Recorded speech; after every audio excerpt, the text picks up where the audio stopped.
The rest of the news, here's Terri-Ann Williams. Thanks, Daniel.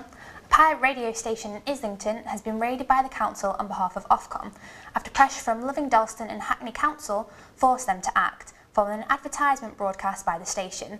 Ofcom said that investigations into the station are still ongoing. Hackney residents are being encouraged to use their blue waste bins to recycle food as part of a new campaign. Councillor Ferriel Dimitri said, "We have just started sending out new liners which are thicker and stronger than before, which makes taking the food waste out cleaner and easier for residents." 150 people turned out today for the final Trent Park guided walk. 9 walks were funded by Enfield Council and run by Black Rainbow Events. Councillor Jason Trombolis told me that a record number attended the event and enjoyed discovering the history and beauty of their local area. Community groups Donate Socks and Homeless Reach are launching a single called Roofless in order to raise funds to produce more survival kits for street dogs and their owners. Founder of Homeless Reach, Justin Time, told me that they hope they will use the money raised to buy toiletries and rucksacks for those on the streets. Thank you, Terri-Ann. Now, in Haringey, Putin with military action. OK, now this week Foreign Secretary Philip Hammond has warned that Russia under President Putin could be the single greatest threat to Britain's security. Other reports today suggest he might be quite severely under the weather. John Sweeney, you've met the guy. What do you think? Terri-Ann Williams has more. Thanks, Tom. This evening, London's iconic Roundhouse will be transformed into a fun fair in aid of the Naked Heart Foundation.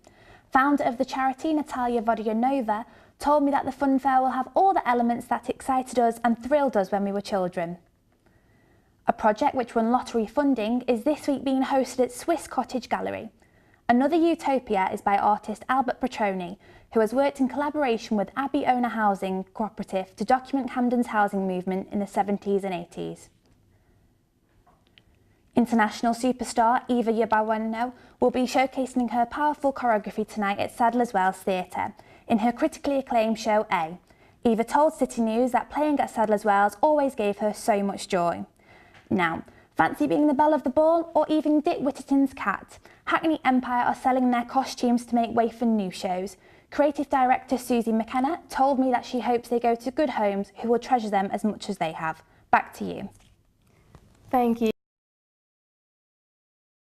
England have proposed, mums aren't sure whether the scheme is suitable for 4-year-olds and maybe the age should be higher to the age of 8. The Church of England hope that the scheme will be a success and that it will be taught in schools early next year. That's all for now. Terri-Ann Williams, City News. Terri-Ann Williams has all the details. Thanks, George. We Are Women in Business Network are holding an event this Thursday to bring career women in Islington closer together. A spokesperson for the network told City News that networking is about how you can help the other person, not how they can help you. Getting to know each other better will bring many benefits in terms of contacts, leads and referrals. Amazon will start to deliver parcels to post offices around the UK. Packages will be delivered to over 10,500 branches.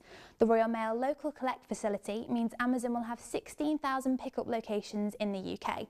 Sharon Hill, who works at Bush Hill Park Post Office in Enfield, told me that it won't make a difference to bigger post offices, but when there is only a small counter of 2 like Bush Hill, the deliveries will make an impact. The finalists of Enterprise Enfield's Business Awards have just been announced. The annual competition is now in its 9th year. Lisa Malt, who works for the Enterprise, told City News that the awards recognise and reward companies for their achievements and it is an opportunity for people to demonstrate their success. The Camden Centre will tomorrow host the annual Big Careers event. 62 businesses will be at the event, which is free for young people aged 14 to 24.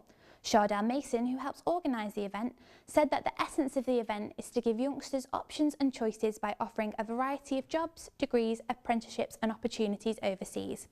And that's all for the business news. Thanks, Terri-Ann.